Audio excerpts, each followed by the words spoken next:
Welcome back, everybody, to another in our series of talks with Father Krier here at St. Joseph's Roman Catholic Church in downtown Las Vegas. And welcome back, Father Krier. Thank you.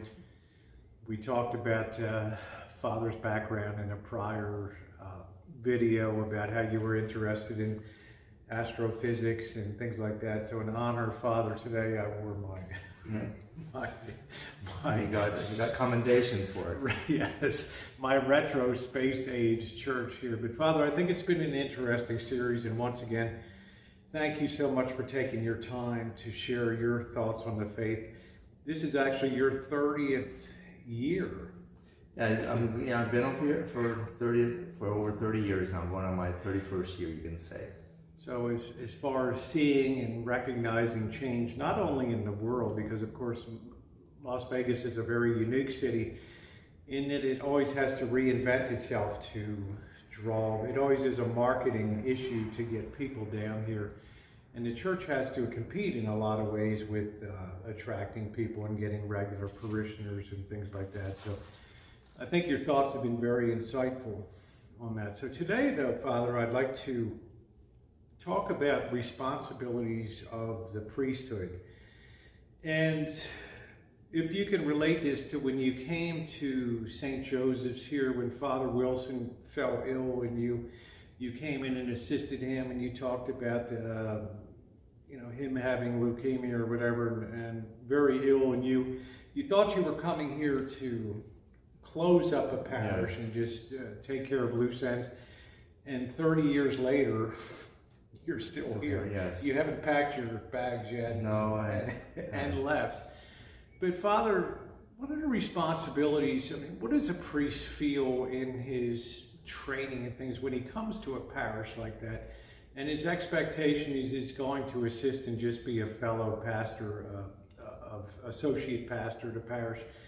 And now you have to take responsibility for a whole parish and shepherding that parish forward. Could you tell me what you thought about being in Las Vegas in terms of where your mind was? Was it a place that you were happy to come to? Was it a place you didn't want to come to?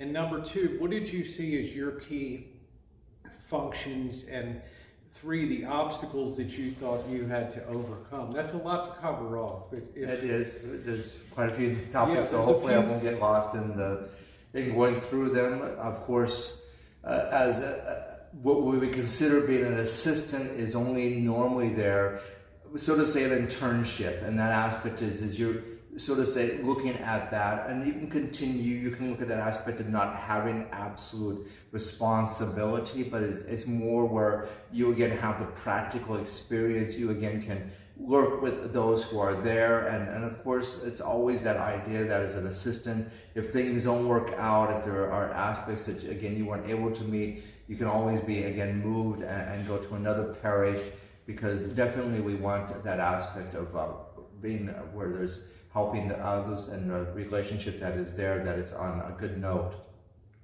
So definitely that's how coming then from Europe and coming here, I looked at it was again to learn how to and again asking Father Wilson the questions I had and how to again address things, as also some other priests I had met. And therefore, again, as such, how do I address these various difficulties, these various questions that arise? But of course, in regards to coming here to Las Vegas, I did come without that, setting aside that learning, I had that aspect that this was not really a place I would want to be, because there is actually, if you think of Las Vegas, there's nothing here spiritual.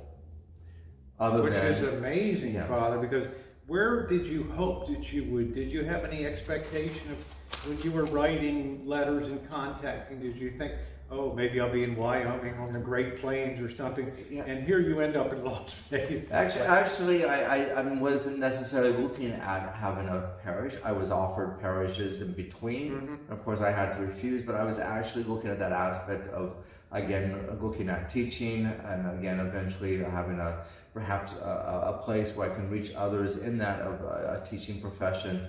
And of course, I have the Master's in Education, teaching license, all those various things that are there, but I was hoping to, but obviously came to the realization that we have those who are Catholics who want the sacraments, and there's not priests, again, out there providing. And there's such a need for that. And so having that realization that there's a need, and of course, again, trying to meet those needs, that's one of the aspects of an obligation of a priest. But did you think to yourself, this is probably going to be a very fluid sort of parish because of people coming in, they visit, and they're in a party frame of mind, for lack of a better way of putting it, and it's not top of mind about faith, but some people do, you know, a certain measure are going to seek out and go to Mass and that, but I guess I'm trying to get down a word association game. If somebody said, well, you're going to be in Las Vegas, what came to your mind is going to be a little more difficult than your average sort of parish to get off the ground and really get something? Definitely it is, especially because also Las Vegas is transit. When it comes to those who again were in the very beginning that of a solid presence, it was those who again were elderly. And of course there was very little youth here, there was very little of the young people here. And like you said, that for the most people, and I still encounter that aspect is this is just a novelty, something to receive something, but it wasn't something that was going to be where they expected to make it part of their life. And the question would be is how to somehow reach out to them and try to make that part of their life and impress upon them it needs to be part of their life. And it's not necessarily that we're successful, but again, when we look at that of the duties of a priest is there to, again, intercede between God and man. And so definitely I have that role of, again, praying for that of the people here in my parish and that of Las Vegas, again, asking God, and that's gratefully, Holy Mother Church provides opportunities, which especially we see on Good Friday when the priest is prostrate, asking again, because when you think of Las Vegas, again, it's not a model town for virtue. So it's definitely we have that of asking God to, again, and hoping that He, again, hears us as we, again, are prostrate, ask Him to, again, accept that of the prayers of the priest on behalf of His people. We have that of administering the sacraments, and therefore practicing Catholics have that right to receive the sacraments. They have that right, again, to make sure that they have Mass on Sunday. And so definitely we have to arrange and we have to make sure. So starting from one Mass a week on Sunday, we have that of right now 3 Masses every Sunday, because we have to make sure that everyone has that opportunity, as also the holy days. We have that of counseling, the church too. Yes, we have also the mission Mass, but we have counseling. We have that realization that the foundation of the church looks at it that way. The very first institution that God has, that we see as we read scriptures, that of marriage, and therefore the church has that obligation for ministers to do everything she can in order to support that institution of marriage, of matrimony.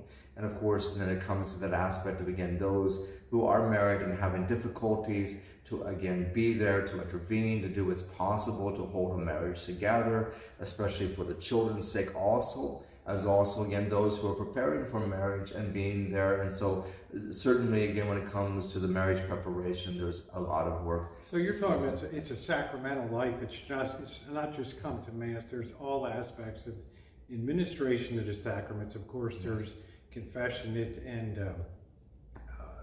extreme unction, anointing of the sick, and of course funeral things. But Father, let's go over, because you're a solo priest, and you've been a solo priest down here since 1997, I believe, is when you took over. You were the sole pastor, and you've been the sole pastor. Sole pastor, yes, but there's been a couple priests. There have been a couple priests who helped out for a while. And I know that you're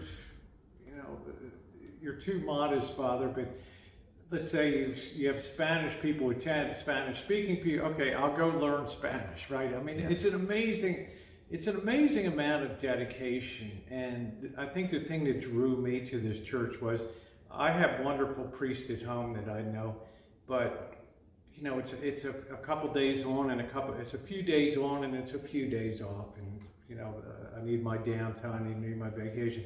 I've never seen somebody like you that goes at it hammer and tongue every day. You've had people call and say, could you do a funeral for me up in Eureka or something, and you'll fly up to, I'm not telling you to do this, but Father goes to extraordinary lengths to accommodate everything that happens. Do you ever feel a sense of burnout, Father, or a sense that, gee, I'd like to just hit the snooze alarm today, put a sign on the door, no mass today, Father, if Father Hart is dead. Well, just talk about the response. Yeah, I look at that, but the aspect would be is how could a father say to his child, I'm sorry, I don't have time for you, right? And that aspect is what am I here for? And so if it comes to that, I couldn't see myself being called father and not being one, which means, again, whenever there's that need, then I have to be there for those. I just think that's so, it just stands out, is so rare today. And like I say, you're inordinately modest about the things that you take on and the things that you're responsible. There is no secretary. You prepare the weekly bulletin, you take care of the collections and all of that, and you take care of, you also write a weekly newsletter that comes out on, I think it's Saturday afternoon, which is very, very detailed in terms of history, and your knowledge of church history is amazing, and all through the age of apostle age to the age of martyrs, and there's a lot of things that you do, Father, that I don't see in other churches that are well staffed. And I'm not denigrating other people. It's just that you seem so driven in terms of your responsibility aspects of priesthood. Because I guess I'm saying I grew up at a time where but quite a few priests left the priesthood as a result of the turmoil of the 1960s and 70s and things like that. What is it that you think allows you to really hold on to your mission here with just unfailing strength in what you do, this responsibility of a priest? Where do you get the strength for this? Well, obviously it's from all of your prayers, because definitely I know all of you are praying for me, and I appreciate that very much, because definitely, you can't necessarily turn to yourself, but you have to have faith.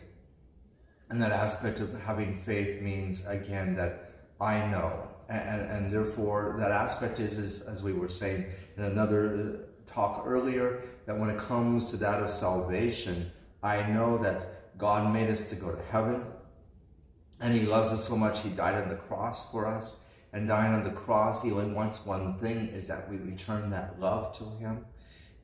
And unfortunately, it seems that so few seem to grasp that.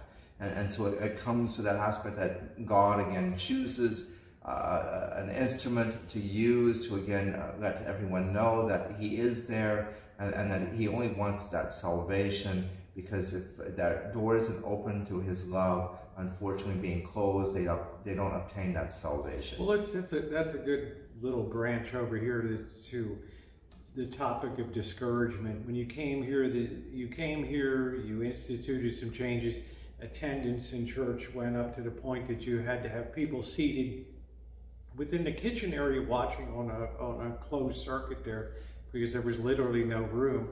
And then to see that sort of crest down in the pandemic and things like that, I think the average person might be discouraged and say, I don't like the trend, that the way it's going. So I'm asking, at those points, Father, is it that you envision a better future? Is it you envision that divine providence will take care of it?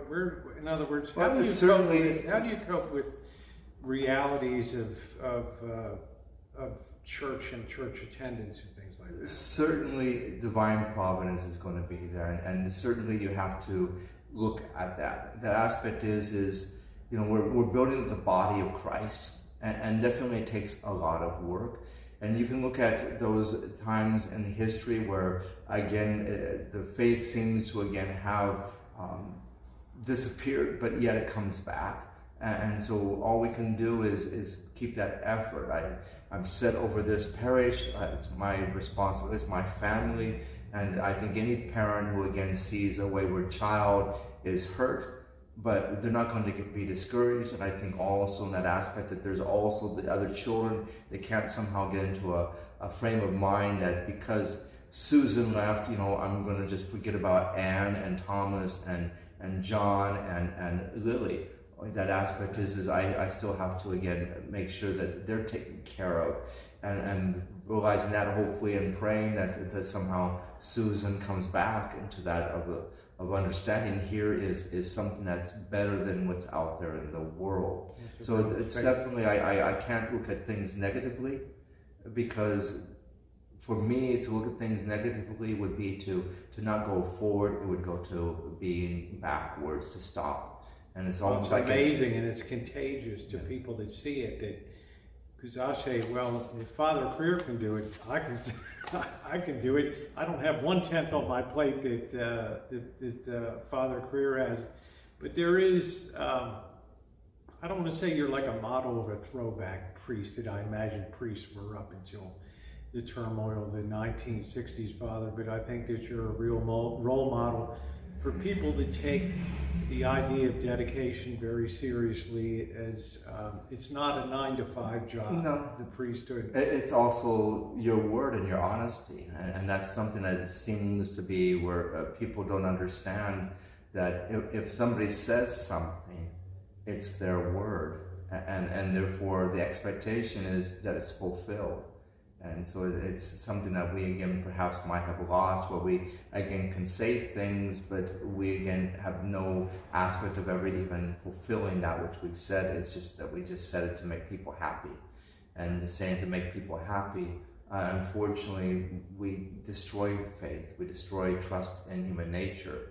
And I think that's one of the things that we have to bring out too, because at least for myself, I feel that if I do say something, then it has to be, and therefore, as such, again, that you don't sugarcoat, or you're programmed to tell it like it is, for the good of the person. So, well, I think you'll agree with me that if you can be here 30 years later and still keep the routine and still keep things going and be responsible for feeding 100 to 200 people every weekday and deliver 500,000 meals over the 20 years you've been doing that, it's pretty amazing, Father. So thank you. I want to thank you for talking a little bit about the responsibilities of the priest, because I think it's one of the hardest. I don't want to call it a profession, I want to call it a calling, but I think it's one of the most demanding things that a man or a nun can do, is to turn their life over to God and say, I'll sacrifice every ounce of my physical being for your glory. So any final words, Father, and maybe give a blessing here at the end? And just, keep that in mind. For the church, it is there for your salvation. And one of the things that you can still look at when you think of a priest and the church, he's there to get you to heaven. He doesn't see the immediate results, because he doesn't see you in heaven. He again can only pray and do everything he can, knowing and having that faith in God, that God again will see that you are there, if he again has that of dedicating himself to you, and you yourself again looking at that of doing what's necessary in order to obtain your own salvation. Benedicti Domini Potentis, Patris, et Filii, et Spiritus Sancti, super vos et manet semper. Amen. Thank you very much. You're welcome. Thank you too. Don't forget to subscribe, hit the bell for all notifications, and share out these videos if you're inspired. And if you are in the Las Vegas area and you are visiting and you are staying at one of the hotel casinos and would like to have the joy of experiencing the Latin Mass, I invite you to come down at 10 a.m. on Sunday morning.